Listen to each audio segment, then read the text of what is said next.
I'm Lady Rain. This is the Reader's Nook. My book wants to close. We are on the last section. We are in chapter 9. We are going to conclude the scoop and then go on to section. So, I apologize if I yawn. Like I said, I haven't slept since yesterday morning. So, I think it's just too much caffeine, and that means I gotta the caffeine, and I don't know if I can because I love my mocha. Anyway. This is chapter 9, part 6. Yeah.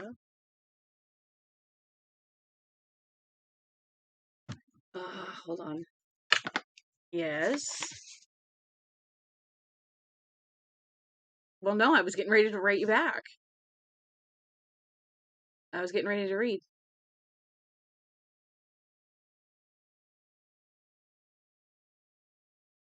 Okay.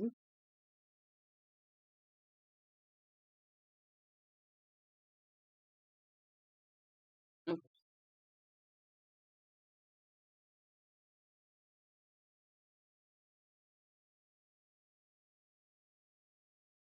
which one?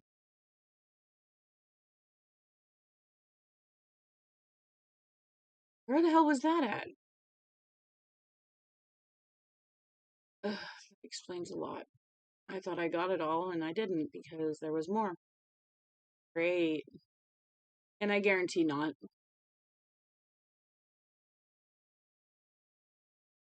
Could have just washed it. Oh, that bad, huh? Okay. All right. Well, I guarantee not. We can get more today. But they have no excuses, okay? All right. Yeah, I'm gonna see how far I can read in the next couple hours, so. Okay. What trip? No. Go later. Yeah. 5. I think it's 5. Maybe it's 3 on Saturday. But I can still. I have until like the 6th, and if I don't do it today, I'll just wait till Tuesday. Oh, it was really yesterday. So with the holiday, it's expected. Because there's no mail gonna go out today or tomorrow or Monday anyway. So. All right. Okay. Love you. Bye, sweetie.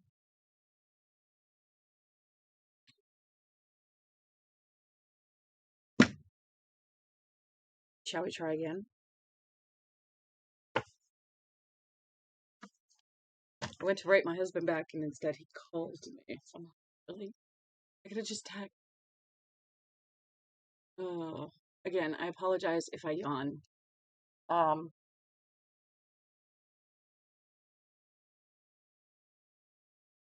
When I put these up for highlight, I take all the beginning out, all the crap before I talk and start reading, which is why I start again.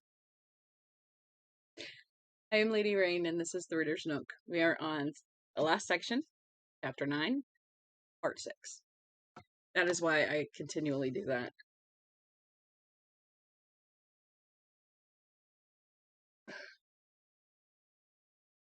I'm gonna get all mad, and I think it might be the fact I have the heater on.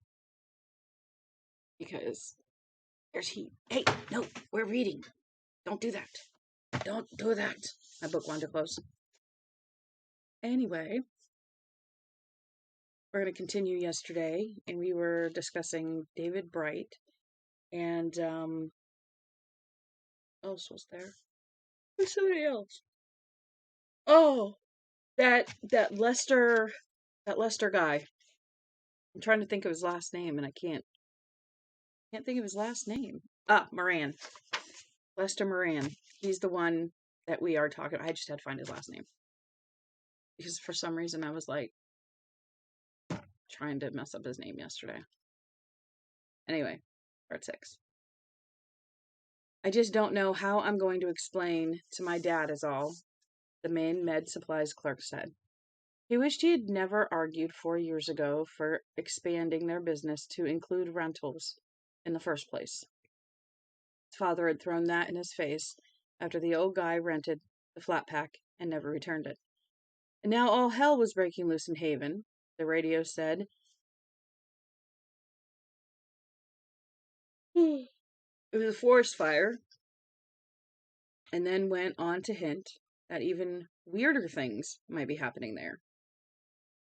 And he was betting he'd never see the flat pack again. The flat pack he had rented this morning to the reporter with the thick glasses either.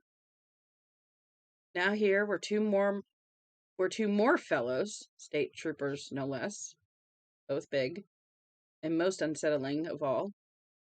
One about as black as a fellow could be, demanding not just one flat pack each, but 6 of them. You can tell your dad we requisitioned them, Ferguson said. I mean, you do provide respiration gear for firemen, don't you? Yes, but, and there's a forest fire in Haven, isn't there? Yes, but then get them out here. I don't have time to bullshit. I really like this cop. I've liked this cop since I started reading about him. My father's gonna kill me, he wailed. That's all we got. Ferguson had met Claudel Weems pulling into the parking lot of the barracks just as Torgerson himself was pulling out. Claudel Weems, Maine's only black state trooper, was tall. Not as tall as the late Monster Dugan, but a very respectable 6'4". That's still tall. Claudel Weems had one gold tooth in the front of his mouth, and when Claudel Weems moved very close to people, suspects for instance, or reluctant clerks, smiled, revealing the sparkling gold incisor, they became very nervous. Why, I don't know. Ferguson once asked Claudel Weems why this was, and Claudel Weems said he believed it was that old black magic, and then laughed until the glass in the barracks windows seemed to tremble in its frames. Weems now leaned very close to the clerk and employed that old black magic that he wove so well. When they left Main Med with the flat packs, the clerk was not really sure what had happened, except that the black fella had the biggest gold tooth he had ever seen in his life. 7. The toothless old man who had sold Lorandro, the t-shirt, stood on his porch and watched expressionlessly as Torgerson's cruiser blasted by. When it was gone, he went inside and made a phone call to a number most people wouldn't have been able to reach. They would have heard the sirening sound, which had infuriated Ann Anderson instead. But there was a gadget on the back of the storekeeper's phone, and soon he was talking to an increasingly harried Hazel McCready. 8. So, Claudel Weems said cheerfully after craning his neck to look at the speedometer, I see we are driving at just over 90 miles an hour. And since this consensus is that you're probably the shittiest motor vehicle operator in the entire Maine State Police. What fucking census? Torgerson asked. My fucking census, Claudel Weems said. Anyway, that leads to a deduction. The deduction is that I will die very soon. I don't know if you believe in that bullshit about granting a dooming man's last request, but if you do, maybe you'd tell me what this is all about. If you can, before we receive our engine block implants, that is. Andy opened his mouth and closed it again. No, he said, I can't. It's too nuts. Just this much. You can start to feel sick. You may start to feel sick, and if you do, put some of that canned air to you right away. Oh, Christ, Weems said. The air's been poisoned in Haven? I don't know. I don't think so. Oh, Christ. Who spilled the beans? Weems said again. Andy only shook his head. That's why no one's fighting the fire. Who spilled what beans? That's why no one's fighting the fire. The smoke boiled up from the horizon in a widening swath. Mostly white so far, thank God. I don't know. I think so. Run one of the bands on the radio. Weems blinked as if he thought Torgerson might be crazy. Which band? Any band. So Weems began to run the police band, at first getting nothing but the confused, beginning to be frightened babble of cops and firemen who wanted to fight the fire and somehow couldn't get to where it was. And further down, they heard a request for backup units at the scene of a liquor store robbery. The address given was 117 Mystic Avenue, Medford. Weems looked at Andy. Jeepers creepers, Andy. I didn't know there was any Mystic Avenue in Medford. In fact, I didn't think there was any avenues at all in Medford. A couple of pulp roads, maybe. I think, Andy said, and his voice seemed to be coming to his own ears from very far away. That particular squeal is coming from Medford, Massachusetts. 9. 200 yards over the Haventown line, Lester Moran's motor died. It did not cough. It did not hitch. It did not backfire. It just died. Quietly and without fanfare.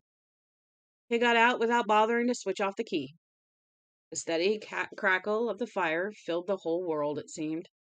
The air temperature had gone up at least 20 degrees. The wind was carrying the heavy smoke toward him, but up, so the air was breathable. It still had a hot, acrid taste. Here on the left and right were wide fields. Clarendon, land on the right. Reval, land on the left. It rose in a long, undulating slope towards the woods. In those woods, Lester could see steadily brightening winks of red and orange light. Smoke poured up from them in a torrent which was steadily darkening. He could hear the thumping explosions of hollow trees imploding as the fire sucked the oxygen out of them like marrow from old bones. The wind was not straight into his face, close enough. The fire was going to break out of the woods and into the field any minute. In minutes, seconds maybe. Its rush down to where he stood, face red and running with sweat, might be lethally quick. He wanted to get back in his car before that happened. It would start. Of course it would. Old gal had never failed him yet. Piling up distance between himself and that red, oncoming beast. Go then. Go, for Christ's sake. You've seen it. Now go. Thing is, he really hadn't seen it. He'd felt its heat. Seen it wink its eyes and fume smoke from its dragon's nostrils. And he really hadn't seen the fire. But then he did. It came out of Luther Reval's west field in a pounce. The main fire front bore on into Big Injun Woods. But this side now broke free of the forest. Mm. Maybe your brother. Oh, okay. The trees massed at the far end of the field were no match for the red animal. They seemed for a moment to grow blacker as the light behind them was turned up. Yellow to orange, orange to glare red. Then they simply swept into flame. It happened in an instant. For a moment, Lester could see their tops, and then they were gone too. It was like the act of some fabulous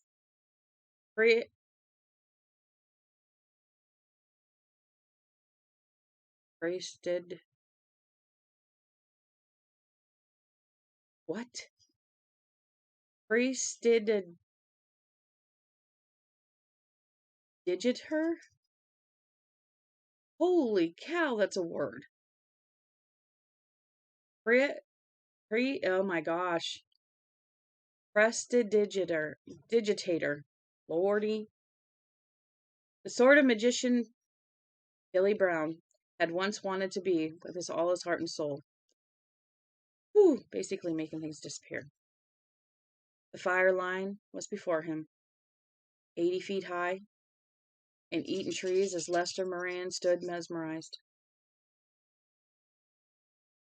Yeah, what is that? Houdini. Okay. Why can't they just say magician? Good Lord. My daughter looked it up. Basically, it's magician. Lester Moran stood mesmerized, mouth gaping before it. Flames began to run down the slope of the field. Now the smoke began to rafter around him, thick, choking. He began to cough. Get out, for Christ's sake, get out! Yes, now he would. Now he could. He had seen it, and it was every bit as spectacular as he had expected it to be. But it was a beast. And what a right-thinking man did when confronted with a beast was run. Run just as fast and far as he could. All living things did it. All living things. Lester backed halfway to his car and then stopped. All living things. Yes. All living things were in before a forest fire. The old patterns were suspended. The coyote ran beside the rabbit, but there was no rabbits and no coyotes coming down that field. No, there were no birds in the gunmetal-colored sky. No one here but him. No birds or animals running from the fire meant there were none in the woods. The overturned FD car, the blood everywhere, the pumper wrecked in the woods, the bloody arm. What's going on here? His mind screamed. He didn't know, but he knew he was putting on those fabled boogie shoes. He pulled the door open and then looked back one final time. What he saw rising out of the great pillar of smoke jerked a scream from him. He drew in smoke, coughed on it, screamed again. Something, some huge something, was rising out of the smoke like the greatest whale in creation slowly breaching. Smoke-hazed sunlight gleamed mellowly on its side. And still it came up, came up, came up, and there was no sound except for the awkward thunder crunch strides of the fire. Up and up and up. His neck craned to follow its slow, impossible progress. And so he never saw the small, queer thing that came out of the smoke and trundled smartly down the road toward him. It was a red wagon. It had belonged to a little Billy Fannin at the beginning of the summer. In the center of the wagon was a platform. On the platform was a Benson brush trimmer, little more than a power blade at the end of a long pole.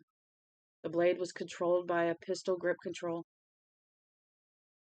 A sales tag reading, "Cut up a storm with your Benson," still fluttered from the top of the pole. It was on a moving gimbal and looked a bit like the jutting prow of an absurd ship. Lester was cringing against his car and staring up into the sky when the gadget's EEG sensor, which had begun life as a digital meat probe, triggered the brush trimmer's electronic starter, a modification the Benson designers had never considered. The blade shrieked into life. The small gas motor howling like a hurt cat. Lester turned and saw something like a fishing pole with teeth coming at him. He cried out and ducked toward the rear of his car. What's going on here? His mind screamed. What's going on? What's going on? What's going on? The brush trimmer swung on its gimbal, seeking Lester, following his brainwaves, which it sensed as neat little pulses, not much different from radar blips. The brush trimmer was not very bright. Its brain came from a programmable toy called the Terrible Tracker Tank.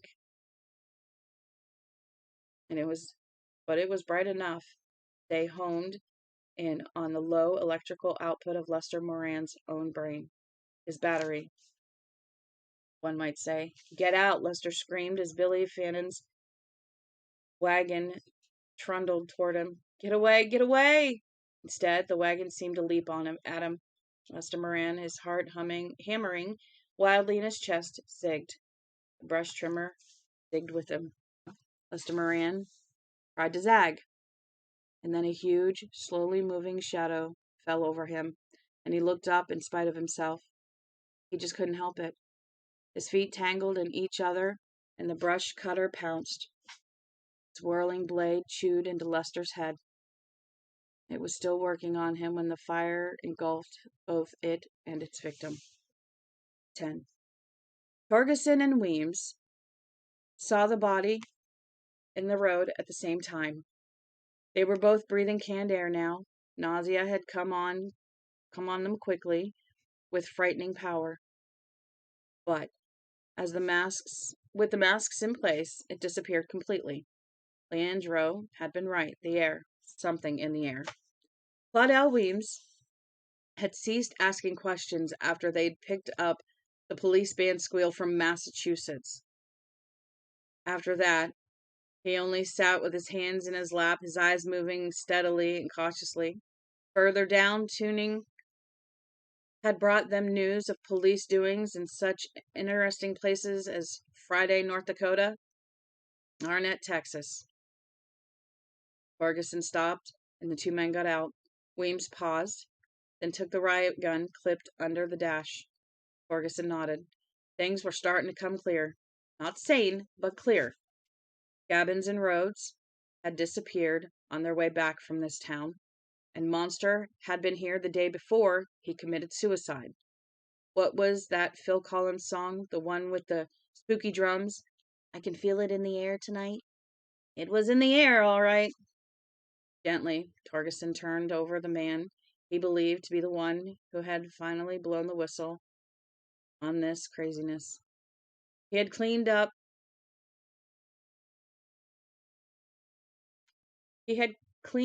a lot of ugly messes on the highway, but he still drew in a harsh gasp and shied his face away. Christ, what hit him? Weems asked. The mask muffled his words, but the tone of dismay came through loud and clear. Ferguson didn't know. He had seen a man once who'd been hit by a snowplow. That guy had looked a little like this. That was the closest. The guy was blood from the top of what had been his head all the way down to his waist. His belt buckle had been driven deep into his body. Christ, man, I'm sorry, he murmured, and laid the body down gently. He could go for the wallet, but he wanted nothing more to do with that smashed body. He headed for the car. Weems fell in beside him, riot gun held on a slant against his chest. In the distance to the west, the smoke was growing thicker by the moment. But here, there was only a faint, woodsy tang. This is crazy shit, Weems said through his mask. Yes. I have a very bad feeling about being here. Yes. I believe we should vacate this area on the duck. There was a crackling sound from behind them. For a moment, Ferguson thought it must be the fire. It was far away, respectively speaking, but it could be over here too. Perfectly reasonable. When you were at the Mad Hatter's tea party, anything was. Turning, he realized the sound was not burning branches, but breaking ones. Holy shit! Claudel Weems cried. Ferguson's jaw dropped. The Coke machine, stupid but reliable, moved in again. This time it came out of the brush at the side of the road. The glass display front was broken. The sides of the big rectangle box were scratched. And on the metal part of the machine's front, Torgerson saw a horribly suggestive shape driven in so deep it looked almost sculpted. It looked like half a head. The Coke machine moved out over the road and just hung there for a moment like a coffin painted in incongruously gay colors. They were gay, at least, until you noticed the blood, which had dripped and run and was beginning to dry in maroon splotches. Ferguson could hear a faint humming and a clicking sound, like relays, he thought. Maybe it's been damaged. Maybe, but still. The Coke machine suddenly arrowed straight at them. "Motherfucker!" Weems shouted. There was dismay and terror in his voice, but a kind of crazed laughter as well. Shoot it, Torgerson cried, and leaped to the right. Weems took a step back and promptly fell over Leandro's body. This was extremely stupid. It was also extremely lucky. The Coke machine missed him by inches. As it banked for another run, Weems sat up and pumped 3 quick shotgun blasts into it. Metal exploded inward in metal daisy shapes with black centers. The machine began to buzz. It stopped, jittering back and forth in the air like a man with Huntington's chorea. Ferguson drew his service pistol and fired 4 rounds. The Coke machine started for him, and now it seemed lethargic, unable to get up any speed. It jerked to a stop, jerked forward, stopped, jerked forward again. It rocked drunkenly from side to side. The buzzing grew louder. Runnels of soda fell from the access door in sticky rivulets. As it came at him, Torgerson pivoted easily away. "Drop, Andy," Weems yelled. Torgerson dropped. Claudel Weems shot the Coke machine 3 more times, firing as fast as he could work the pump action. On the 3rd shot, something inside it exploded. Black smoke and a brief belch of fire licked out one side of the machine. Green fire, Torgerson saw. Green! The Coke machine thumped to the road, about 20 feet from Leandro's body. It tottered, then fell forward in a hollow bang. Broken glass jingled. There was 3 seconds of silence, and then a long, metallic croaking sound. Stopped. The Coca-Cola machine lay dead across the white line in the middle of Route 9. Its red and white side full of bullet holes. Smoke poured from it.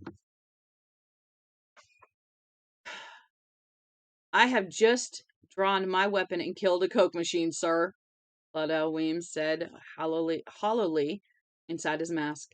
Andy Torgerson turned toward him.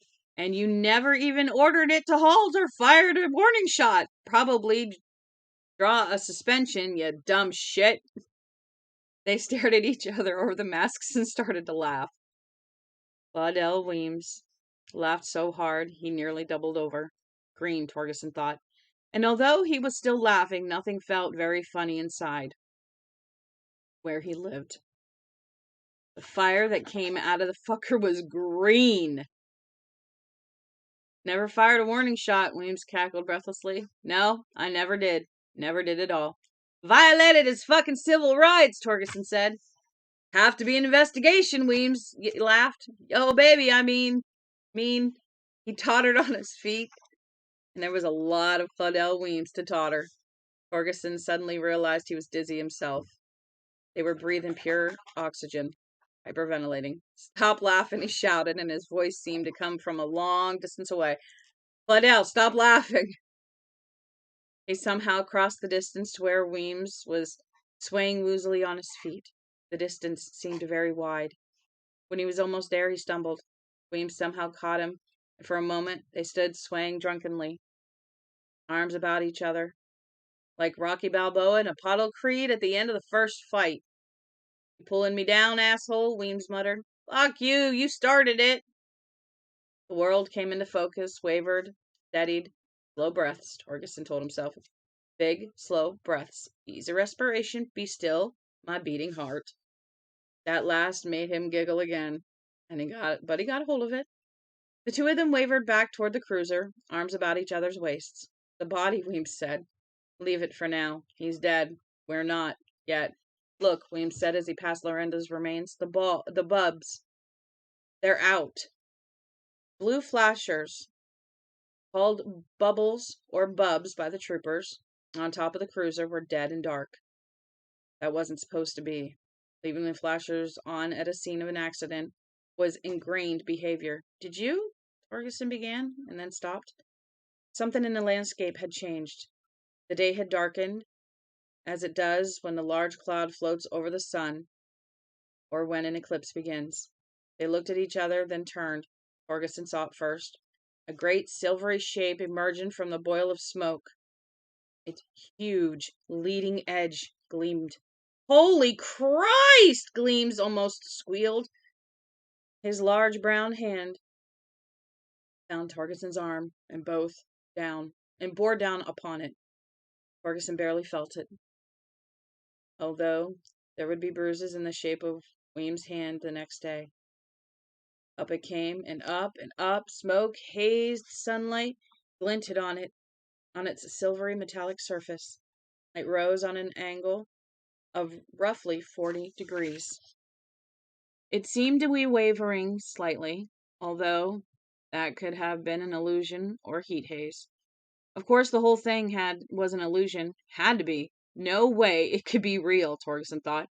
It was oxygen rapture. But how could we both be having the same hallucination?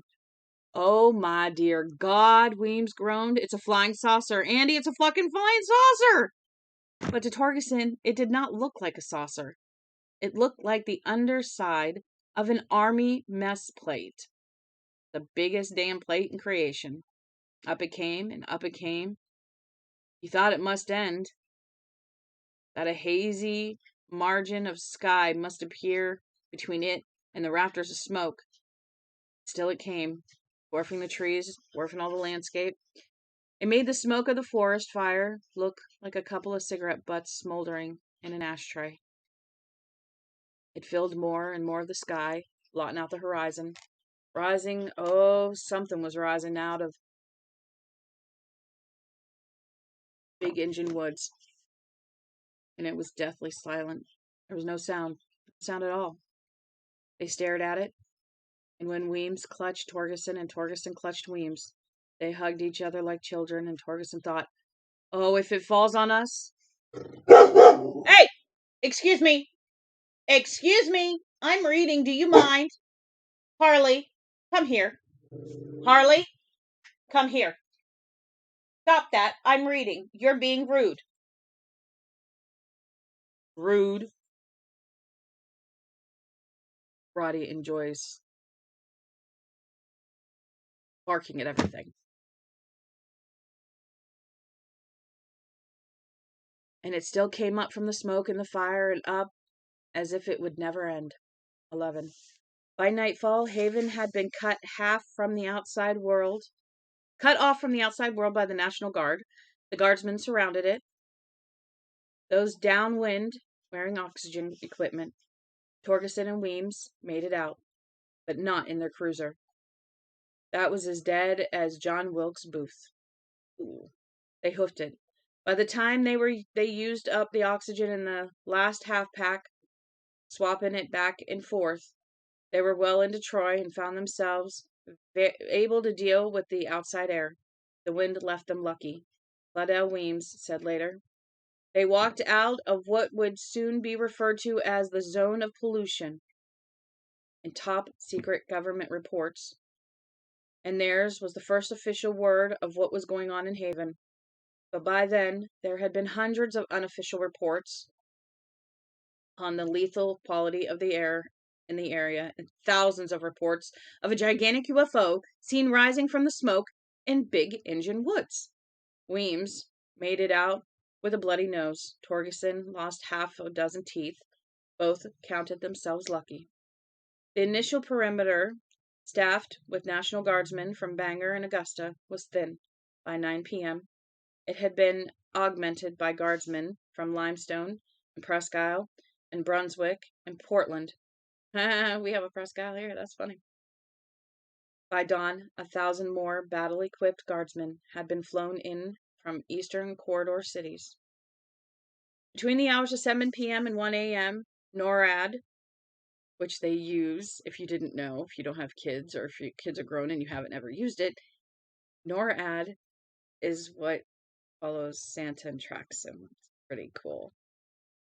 NORAD stood at DEF CON 2. The president was circling the Midwest at 60,000 feet in looking glass and chewing Tums 5 or 6 at a time.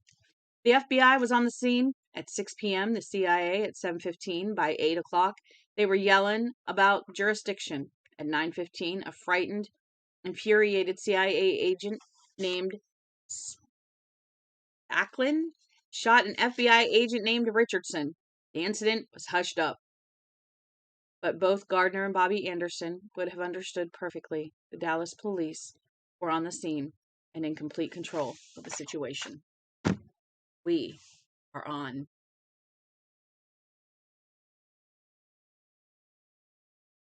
Tommyknockers knocking at the door. 1. There was a moment of paralyzed silence in Bobby's kitchen following the misfire of Eve Hillman's old 45. A silence that was as much mental as it was physical. Guard's wide blue eyes stared into Bobby's green ones. You tried, Bobbi began in her mind. Tried to, produced an echo in Gardner's head. That moment seemed very long, and when it broke like glass. Bobbi had dropped the photon pistol to her side in her surprise. Now she brought it up again. There was to be no second chance. In her agitation, her mind was completely open to Gardner, and he felt her shock at the chance she had given him. She intended that there should be no second chance. There was nothing he could do with his right hand. It was under the table. Before she could aim the muzzle of the photon pistol at him, he put his left hand on the edge of the kitchen table and, without thinking, shoved as hard as he could. The table legs squealed harshly on the floor as the table moved. It struck Bobbi's lumped and misshapen chest. Remember, she's got just like one breast. Really, yeah. At the same instant, a beam of brilliant green light shot from the barrel of the toy gun, hooked into Hank Buck's big radio tape player. Instead of hitting Guard's own chest, it jerked upward and passed over his shoulder. More than a foot above it, actually. But he could still feel the skin there tingle unpleasantly under his shirt, as if the surface molecules were dancing like drops of water on a hot skillet. Guard twisted to the right and dropped down to get away from that beam of what looked like light. His ribs struck the table, struck it hard, and the table rammed Bobbi again, this time even harder. Bobbi's chair rocked backward on its rear legs, teetered, and then both it and she toppled over with a crash. The beam of green light swung upward, and Gardner was momentarily reminded of those guys who stand on airport tarmacs at night, using powerful flashlights to guide planes in their berths.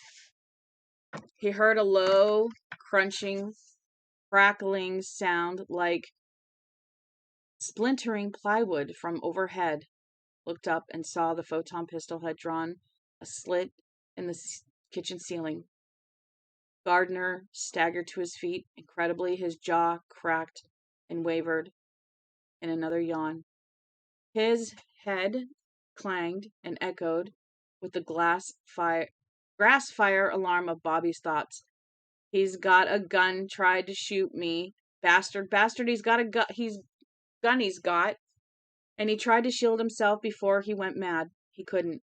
Bobbi was screaming inside her head, and as she lay on the floor, pinned for the moment between the table and the overturned chair, she was trying to bring the gun to bear on him for another shot. Gardner lifted his foot and shoved the table again, grimacing. It overturned, beers, pills, and boombox radio all sliding off. Most of the stuff fell on Bobbi. Beer splashed in her face and ran, fizzing and foaming over her new and improved skin. The radio hit her neck, then the floor, landing in the shadow puddle of beer. Flash, you fucker. Gardner screamed at it. Explode! Self-destruct! Explode! Goddammit! The radio did more than that. It seemed to bulge, and then with a sound like rotten cloth ripping along a seam, it shattered outward in all directions, belching streaks of green light like bottled lightning. Bobby screamed. What he heard with his ears was bad. The sound inside his head was infinitely worse. Gardner screamed with her, not hearing himself. He saw that Bobby's shirt was burning. He started for her, not thinking about what he was up to. He dropped the 45 as he did so without even thinking. This time it did go off, sending a slug into Jim Gardner's ankle, shattering it. Pain blew through his mind like a hot wind. He screamed again. He took a shambling step forward, his head ringing with her horrid mental cries. They would send him mad in a moment. That thought was actually relief. When he finally went mad, none of this shit would matter anymore. Then for 1 second, Guard saw his Bobbi for the last time. He thought perhaps Bobbi was trying to smile. Then the screaming began again. She screamed and tried to beat out the flames that were turning her torso to tallow. And that screaming was too much, far too much, too loud, far too loud. It was unbearable. What is tallow? I've heard it, but it's not like a normal word that you hear all the time. Made by rendering suet, which is the fat of cattle or sheep, typically the fat that surrounds the animal's organs. Oh! Basically, it's turning it into white fat-looking stuff. Ooh. For them both, he thought. He bent, found a triple damned pistol on the floor, and picked it up. He needed to use both of his thumbs to get it cocked. Pain in his ankle was bad, he knew that. For the moment, it was lost to him, buried under Bobby's shrieking agony. He pointed Hillman's pistol at her head. Work, you goddamn thing. Oh, please, please work. But if it worked and he missed, there mightn't be another cartridge in the mag. His motherfucking hands wouldn't stop shaking. He fell to his knees like a man struck with a sudden violent need to pray. He crawled toward Bobbi, who lay shrieking and writhing and burning on the floor. He could smell her. Could see black shards of plastic from the radio's case bubbling their way into her flesh. He almost overbalanced and fell on top of her. Then he pressed the 45 against the side of her neck, pulled the trigger. Another click. Bobby screaming and screaming, screaming inside his head. He tried to pull the flick back again, almost got it, then it slipped. Snick. Please, God, oh, please, let me be her friend this one last time. This time he got the slide all the way back. He tried the trigger again, and this time the gun went off. The scream suddenly became a loud buzz in Gardner's head. He knew he was listening to the mental sound of mortal disconnect. He turned his head upward. A bright stripe of sunlight from the unzipped roof fell across his face, bisecting it. Gardner shrieked. Suddenly the buzzing stopped, and there was silence. Bobbi Anderson, or whatever she had become, was as dead as a pile of autumn leaf corpses in the control room of the ship, as dead as the galley slaves, which had been the ship's drive. She was dead, and Gardner would have gladly died then too, but it still wasn't over. Not yet. 2. Kyle Archenberg was having a Pepsi and Cooters when the screams began in his head. Now connect what is happening here with what was going on when the guys were rushing the bodies. And this should all fit together. At least that's my thinking. Let's see if I'm right. Bottle dropped from his hand and shattered on the floor as his hands jerked up to his temples. Dave Rutledge, dozing outside Cooters in a chair which he had caned himself, was tilted back against the building and dreaming weird dreams in alien colors. His eyes snapped open, and he sat bolt upright, as if someone had touched him with a live wire, scrawny tendons standing out on his throat. His chair slid out from under him, and when his head hit the wooden wall of the market, his neck shattered like glass. He was dead before he hit the asphalt. Damn! Hazel McCready was making herself a cup of tea. When the screams began, her hands jerked. The ones holding the teapot, spilled boiling water across the back of the one holding the cup, scalding it badly. She hurled the teapot across the room, screaming in pain and fear. Ashley Reval, riding his bike down the town hall past the town hall, fell over into the street and lay there stunned. Dick Allison and Newt Barringer were playing cribbage at Newt's house. A pretty goddamn stupid thing to be doing, since each knew what the other held in his hand, but Newt didn't have a parcheesi board. Besides, they were only passing time, waiting for the telephone to ring, waiting for Bobby to tell them the drunk was dead and the next phase of the work could begin. Newt was dealing, and he sprayed the cards all over the table and floor. Dick bolted to his feet, eyes wild, hair standing on end, and lurched for the door. He ran into the wall 3 feet to the right of it instead, and went sprawling.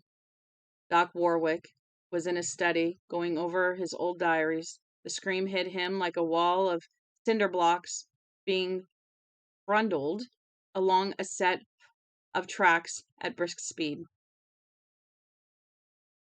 His body dumped adrenaline into his heart in lethal quantities, and it blew like a tire. Ad McKean was in his pickup truck, heading over to Newt's. He ran off the road and into Pooch Bailey's abandoned hot dog house. His face hit the steering wheel. He was momentarily stunned, but no more.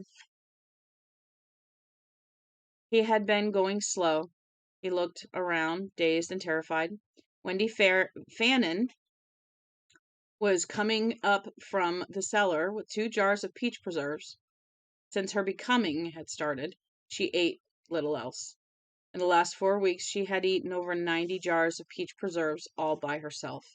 She wailed and threw these 2 into the air like a spastic juggler. They came down, struck the stairs, shattered. Peaches and sticky juice ran and dripped. Bobby, she thought numbly. Bobbi Anderson's burning up.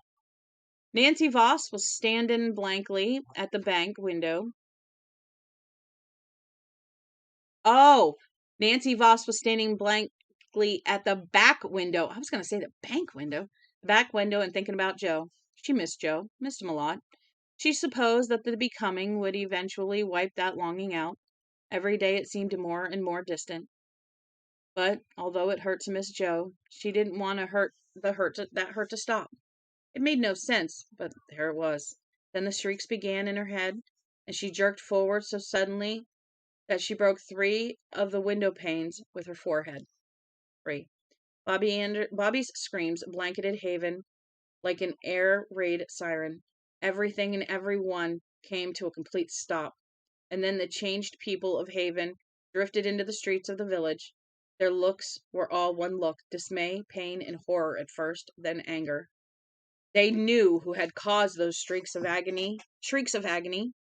When they went on, no other mental voice could be heard, and the only thing anyone could do was listen to them.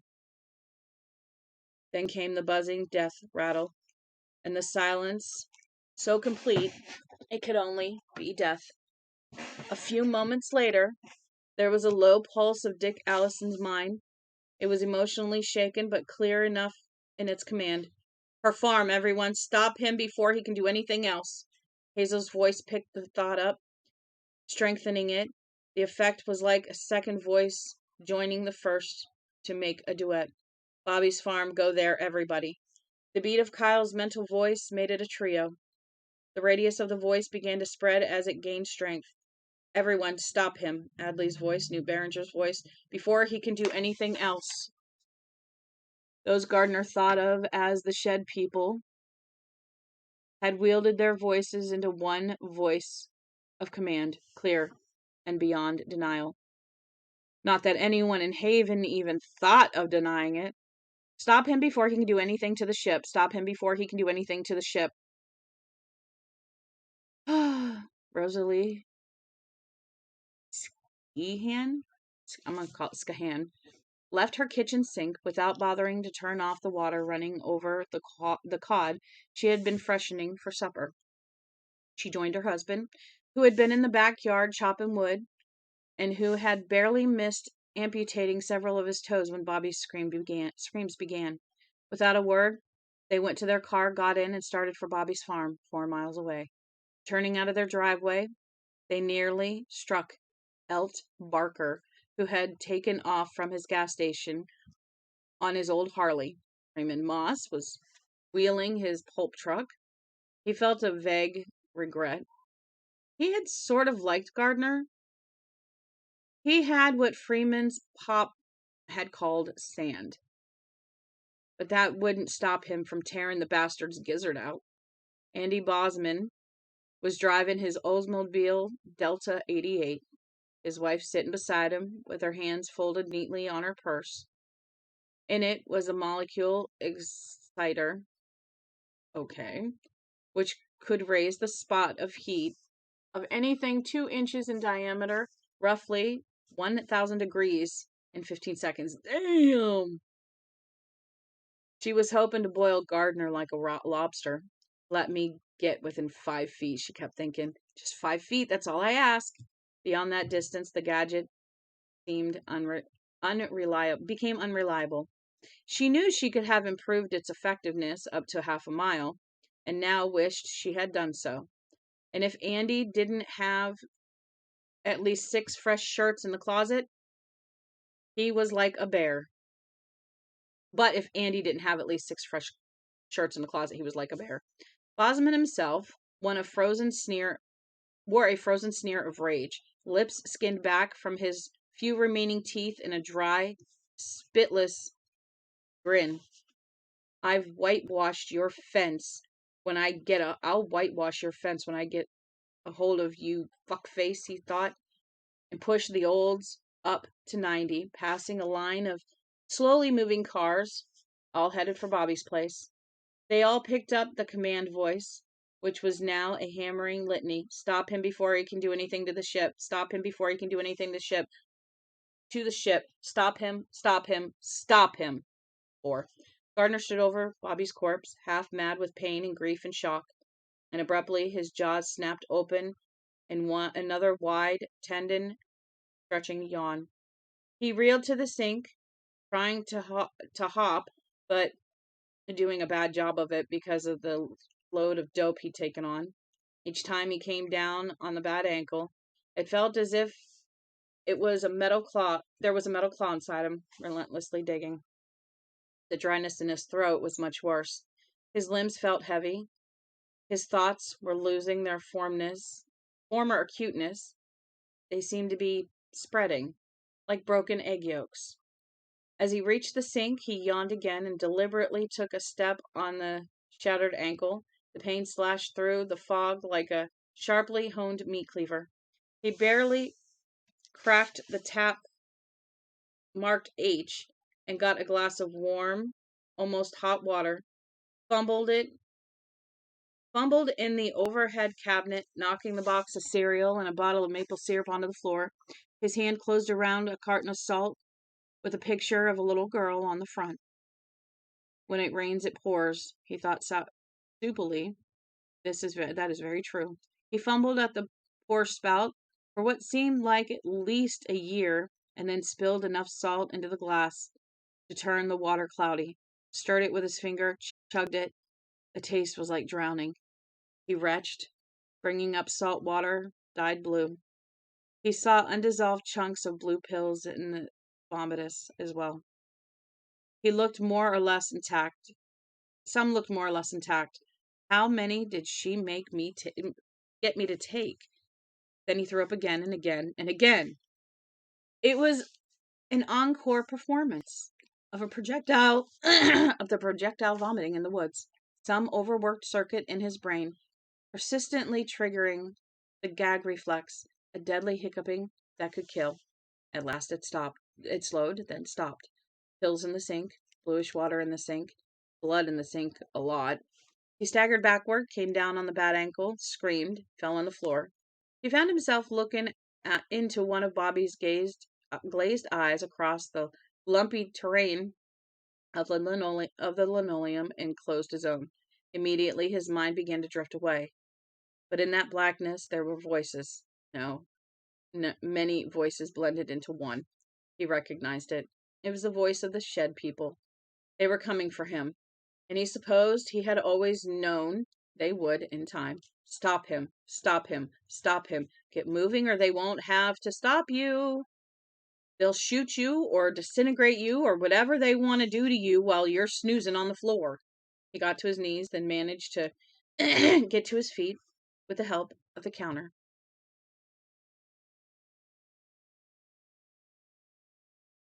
He thought there was a box of no-dos in the bathroom cabinet, but doubted if his stomach would hold them down after the last insult he had dealt it. Under other circumstances, it might have been worth an experiment, but Gardner was afraid that if the projectile vomiting started again, it might not stop. Just keep moving. If it gets really bad, take a few steps on that ankle. That'll sharpen you up in a hurry. Would it? He didn't know. All he knew was that he had to move fast right now and wasn't sure he was going to be able to move for long at all. He staggered to the kitchen door, looked back one final time. Bobbi, who had rescued Gardner from his demons time after time, was little more than a hulk now. Her shirt was still smoking. In the end, he hadn't been able to save her from hers. Just put her out of their reach.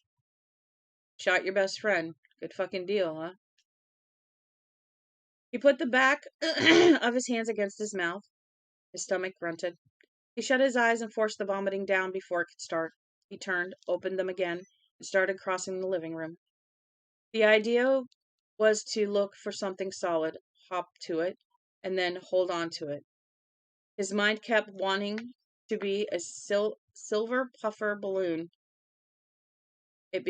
Wanting to be the silver puffer balloon it became just before he was carried away by the big black twister. He fought it as well as he could and marked things and hopped to them.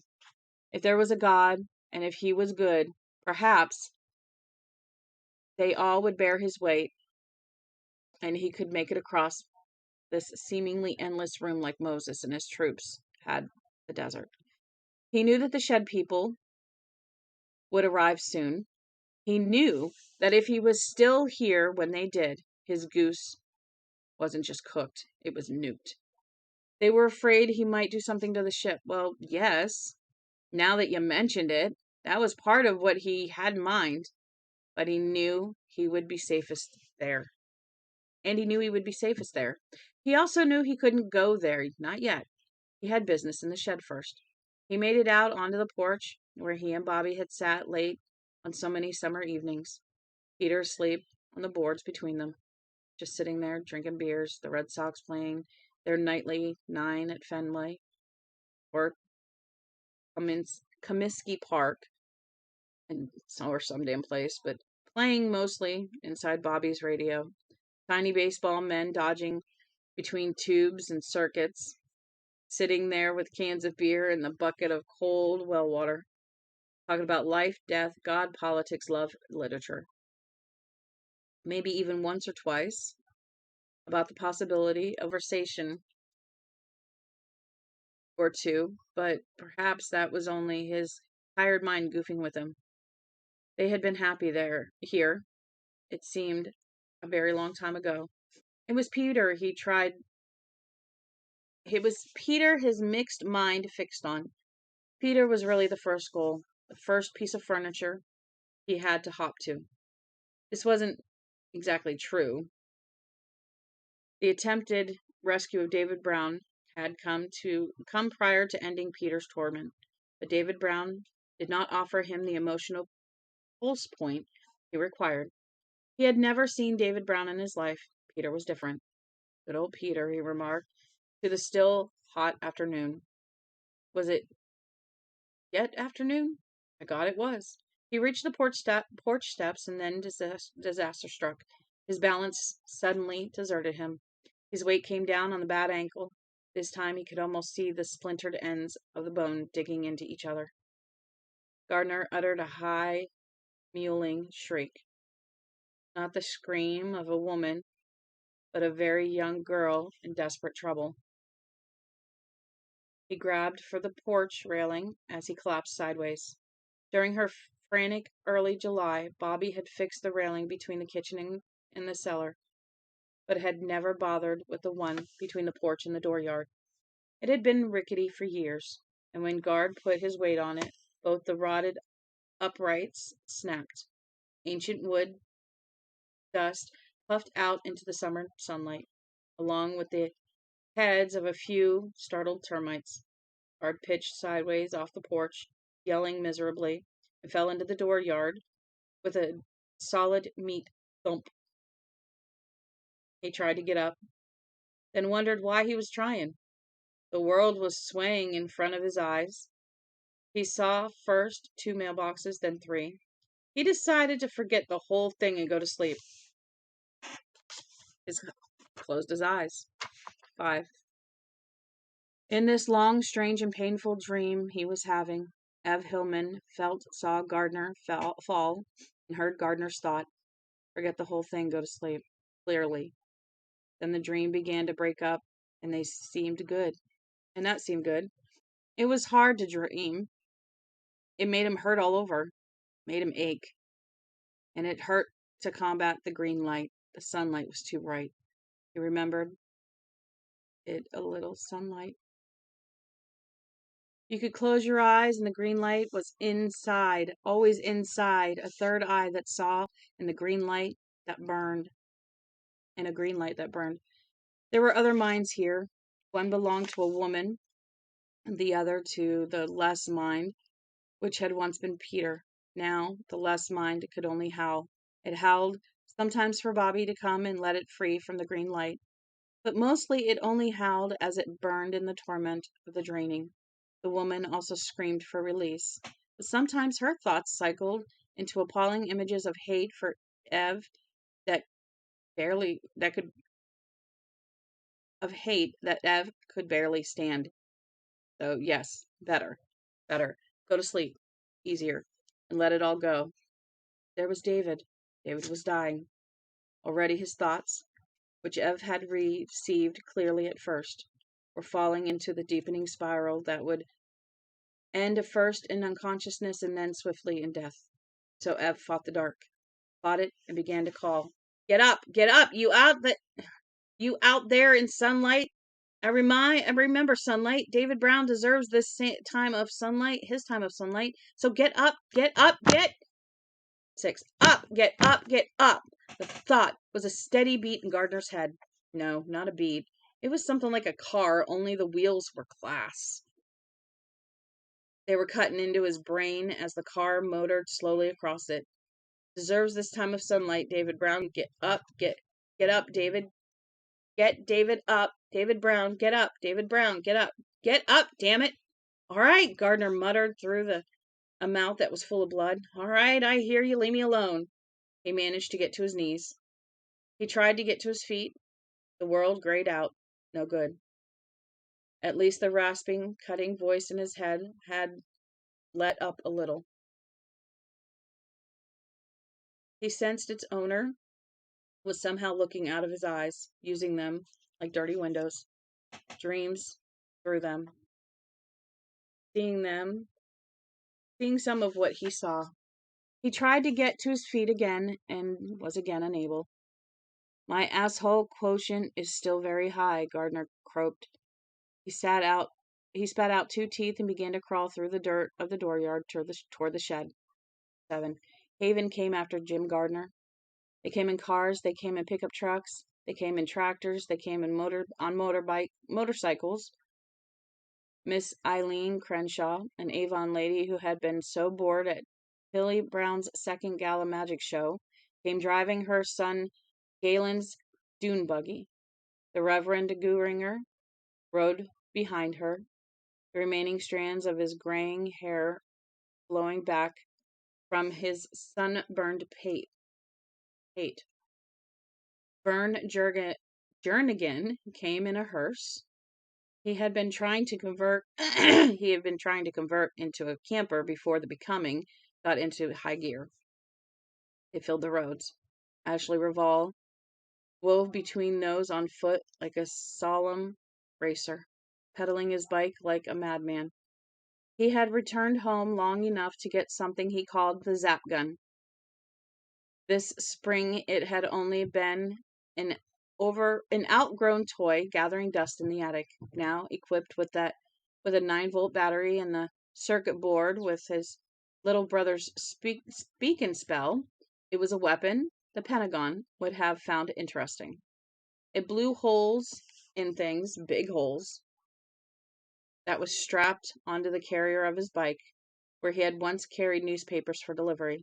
They came in a ripping hurry, and there were some accidents. 2 people were killed when Early Hutchinson's VW collided with the Fannon's station wagon, but some minor things stopped no one. Their mental chant filled the hollow spaces in the air with a steady rhythmic cry. Before he can do anything to the ship, before he can do anything to the ship. It was a fine summer's day, a fine day for a killing. And if anyone needed killing, it was James Eric Gardner. And so they came. Well over 500 of them in all. Good country people who had learned some new tricks. They came, and they brought their new weapons with them. 8. By the time Gardner got halfway to the shed, he began to feel better. Perhaps he was getting a second wind. More likely, he supposed, was the possibility that he really had gotten rid of almost all of the Valium and was now starting to get on top of the rest. Or maybe the old man was somehow feeding him strength. Whatever it was enough to get him on his feet again and hopping toward the shed. He clutched at the door for a moment, his heart galloping wildly in his chest. He happened to glance down and saw a hole in the door. It was round. The edges struck out in a jagged bracelet of white splinters. It had a chewed look, that hole. The vacuum cleaner that ran the buttons. This is how it got out. It had a new and improved cutting attachment. Christ, these people really are crazy. He worked his way around the building, and a cold certainty came to him. The key would be gone. Oh, Christ, guard, give it a rest. Why would it? But it was gone. The nail where it had hung was empty. Gardner leaned against the back of the shed, exhausted and trembling. His body sheened with sweat. He looked down, and the sun gleamed off something on the ground. The key. The nail slanted down a bit. He had put the key back in a hurry and had probably pulled the nail down a bit in the soft wood himself. It had simply slid off. He bent painfully, picked it up, and began to shamble around to the front again. He was exquisitely aware of how fast time was passing. They would arrive soon. How could he possibly get his business done in the shed and then get out to the ship before they did? Since it was impossible, it was probably best to ignore it. By the time he got back to the shed door, he could hear the faint sound of motors. He stabbed the key in the lock and missed the keyway. The sun was bright, his shadow little more than a puddle hanging from his heels. Again, this time the key stalked home. He turned it, shoved the doors open, and lurched into the shed. Green light engulfed him. It was strong, stronger than it had been the first time he was here. That big piece of cobbed together equipment, the transformer, was glowing brightly. It was cycling, as it had been before, and the cycles were faster now. Thin green fire ran across the silvery road maps of circuit boards. He looked around. The old man, floating in the green bath, was looking back at Gardner with his one good eye. That gaze was tortured, sane. Use the transformer to save David. Old man, they are coming for me, Gardner croaked. I'm out of time. Corner, far corner. He looked and saw something that looked a bit like a television antenna. A bit like a large coat hanger mobile, and a bit like those backyard devices on which women hang clothes, turning them to do so. There's one pole, and there's these 4 poles that come up on the corners, and then there's clothesline that goes all the way around, probably in like 4 or 5 rows. Yeah, all the way around. It's pretty cool. Like a clothesline, but on a tree. It's actually called a clothesline tree, I do believe.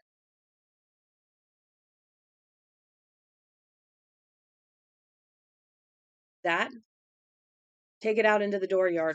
Gardner didn't question. There was no time. The thing stood on a small square platform. Gardner supposed its circuits and batteries were in it.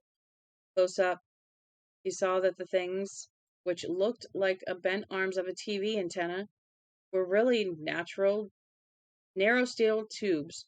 He seized the central pole. The thing wasn't heavy, but it was awkward. He was going to have to put some weight on his shattered ankle, like it or not. Oh, excuse me. Like it or not. He looked back at the tank in which Ev Hillman floated. You sure about this, old timer? But it was the woman who answered. Her eyes open, looking into them was like looking into the witch's cauldron in Macbeth. For a moment, Guard forgot all his pain and weariness and sickness. He was held in thrall by that poisoned gaze. In that instant, he understood all the truth and all the power of the fearsome woman Bobbi had called Sissy, and the reason Bobbi had fled from her as from a friend. She was a friend. She was a witch. And even now, in her fearful agony, her hate held. Take it, you stupid man. I'll run it. Gardner put his hurt foot down, and screamed as the savage hand reached all the way up from his ankle to seize the soft double sack of his testicles. The old man, wait. It rose on its own.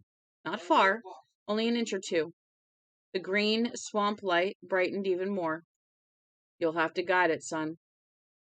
This he was able to manage. It wavered across the green shed like the skeleton of a heavy beach umbrella, nodding and dipping, casting weird, elongated shadows on the walls and floors. Gardner hopped clumsily after it, not wanting, not daring, to look back into the insane woman's eyes. Over and over his mind played a single thought. Bobbi Anderson's sister was a witch, a witch, a witch. He guided the bobbing umbrella out into the sunlight. 9. Freeman Moss arrived first. He swung the pulp truck in which Guard had once hitched a ride into Bobbi's dooryard, and was out almost before the laboring, farting engine had died. And by Christ, chummy, if that cocksucker wasn't right there, front and center, holding on to something that looked like a woman's clothes whirligig, man looked like a winded runner. He was holding one of his feet, the left, up like a dog with a thorn in its paw. That sneaker was bright red, dripping blood. Looks like Bobbi put at least one good one into you snake. Her murdering pal apparently heard the thought. He looked up and smiled wearily. He was still holding on to the whirligig with the platform stand at the bottom. On the bottom, he was supporting himself on it. Freeman walked towards him, leaving the driver's door of his old truck hanging open. There was something childlike and winning in the man's grin, and in a moment Freeman understood what it was. With his missing teeth, it was the Halloween pumpkin grin of a little boy. Jesus, I sort of liked you. Why'd you have to be such a fuck-up? What are you gonna do? What are you doing here, Freeman? Gardner asked. You should have stuck home. Watch the Red Sox game. Fence is all whitewashed. You son of a whore! Moss was wearing a down-filled vest and no shirt beneath. The vest was simply the first thing that came to hand as he rushed out of the house. Now he brushed it aside, revealing not a gimmick or a gadget, but a Colt woodsman. He pulled it out. Gardner stood looking at him, holding the whirligig's post, hood up. Close your eyes. I'll make it quick. I can do that at least. Then, get down, asshole. Get down, or I'll lose your head when he loses. You'll lose your head when he loses his. I don't give a tin shit who goes. So get down if you want to live. In the tank, Ann Anderson's eyes blazed with stricken hate and fury. Her teeth were gone, but her bare gums ground together, and a trail of small bubbles floated up. The light pulsed faster and faster, like a carousel speeding up. It became strobe-like. The hum rose to a low electric moan, and there was a rich smell of ozone in the shed's air. On that one lit VDT screen, the word program was replaced with destroy. It began to flash rapidly over and over again. Get down, asshole, or stay up. I don't care which. 11. Gardner ducked. His bad foot hit the ground. Pain leapt up his leg again. He dropped into the dust with onto his hands and knees. Over his head, the whirligig began to spin, slowly at first. Moss stared at it, the gun sagging slightly for a moment in his hand. Realization crossed his face during the last instant. He still had one. Then, the splendor poles spilled green fire into the dooryard. For a moment, the beach umbrella illusion was perfect and simple. It looked exactly like a big green one that had been potentially lowered so that its circular hem touches the ground. But this umbrella was made of fire, and Guard crouched below it, eyes squinted, one hand in front of his face, grimacing as if from strong heat. But there was no heat, at least not here, underneath Sissy's poisoned toadstool. Moss Freeman was at the edge of the parasol. His pants blazed up, then the down vest, and for a moment the flames were green. Then they flared yellow. He screamed and staggered backward, dropping the gun. Over Gardner's head, the whirligig spun faster. The skeletal metal arms, which had dropped comically downward, were pulled more and more erect by centrifugal force. Paracel's fire hem belled outward, and Moss's shoulders and face were enveloped in sheeting flame as he backed away. In Guard's head, that hideous mental wailing began again. He tried to block it out, but there was no way. Simply no way. He caught a wavery glimpse of a face running like warm chocolate, then covered his face like a kid at a scary movie. The flames spun around Bobby's dooryard in a widening gear, Gyre, making a black swirl of dooryard dirt fuse into a gritty sort of glass. Moss's pulp truck and Bobby's lube pickup were both in the thing's final circumference. Oh, good Lord. The shed was barely beyond it. Although its shape danced like a demon in the heat haze, it was very hot at the edge of the circle. If not where Guard crouched, no doubt of that. The paint on the hood of Moss's truck and on the sides of the pickup first bubbled and then blackened, then burst into flames, burning down to clean white steel. The litter of bark, sawdust, and wood chips in the back of Moss's truck blazed up like dry kindling in a wood stove. The two big trash barrels in Bobby's pickup, made of heavy, pressed gypsum, also caught fire and burned like sconces. Ugh, it's a lamp that hangs on a wall. The dark circle at the edge of the fire parasol's range became a brand in the shape of a saucer. The army blanket covering the torn seat in the cab of Moss's truck sprung alight. then the seat covers beneath, then the tindery stuffing. Now the entire cab was flittery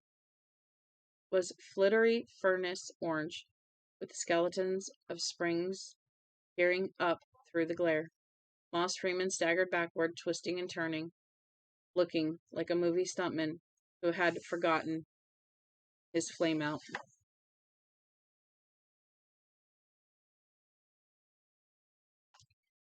No. Is it a box? I don't know. It feels weird. Yeah, but is it soft or is it a box?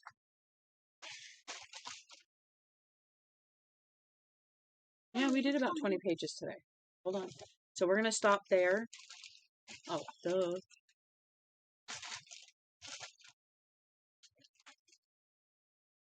There we go. Nope, one more over. Okay, we are going to stop there and we are going to start at 12 tonight. We've only got